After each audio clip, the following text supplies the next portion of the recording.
जय सिया राम। स्वागत है आप सभी का हमारे चैनल में। ऐसी अनेक कथाएं सुनने के लिए हमारे चैनल को लाइक एंड सब्सक्राइब करिए। चलिए आज की कथा शुरू करते हैं। पौराणिक मान्यताओं के अनुसार भगवान कृष्ण की सभी पत्नियां में सबसे सुंदर सत्यभामा थी। कृष्ण जी अपना अधिकांश वक्त उन्हीं के साथ बिताया करते थे। कहते हैं कि सत्यभामा को अपनी सुंदरता पर बहुत घमंड था। एक बार उन्होंने कृष्ण जी से पूछा, मैं आपको कैसी लगती हूँ? तब भगवान कृष्ण ने उनसे कहा, तुम मुझे नमक जैसी लगती हो। यह सुनकर सत्यभामा को कृष्ण जी के ऊपर गुस्सा आया और बोली, आपको इस संपूर्ण विश्व में मेरी तुलना करने के लिए और कोई पदार्थ नहीं मिला। श्री कृष्ण ने उस समय तो किसी तरह सत्यभामा जी को मना लिया और उनका गुस्सा शांत कर दिया। कुछ दिन पश्चात श्री कृष्ण ने अपने महल में एक भोज का आयोजन किया। 56 भोग की व्यवस्था हुई। तब भगवान कृष्ण ने सर्वप्रथम सत्यभामा से भोजन करने का आग्रह किया। सत्यभामा जी ने पहला कौर मुंह में डाला, मगर यह क्या, सब्जी में नमक ही नहीं था। कौर को मुंह से निकाल दिया। फिर दूसरा कौर मावा मिश्री का मुंह में डाला और फिर उसे चबाते चबाते बुरा सा मुंह बनाया और फिर पानी की सहायता से किसी तरह मुंह से उतारा।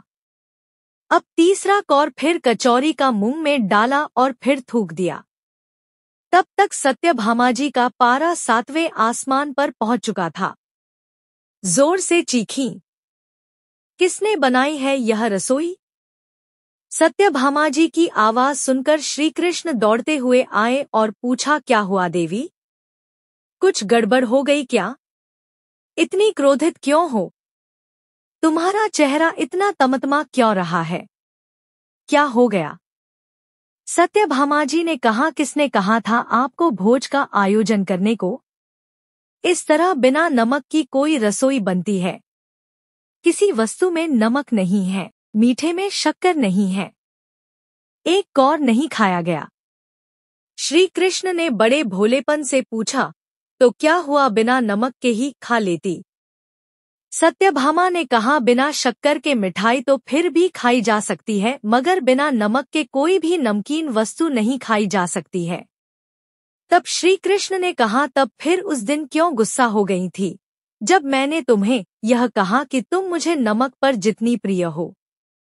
अब सत्यभामा जी को सारी बात समझ में आ गई कि यह सारा वाकया उन्हें समझाने के लिए किया गया था, और तब उन्हें समझ आया कि कृष्ण जी ने उनसे कितना प्रेम करते हैं। इस कहानी का मर्म यह है कि स्त्री जल की तरह होती है, जिसके साथ मिलती है उसका ही गुण अपना लेती है।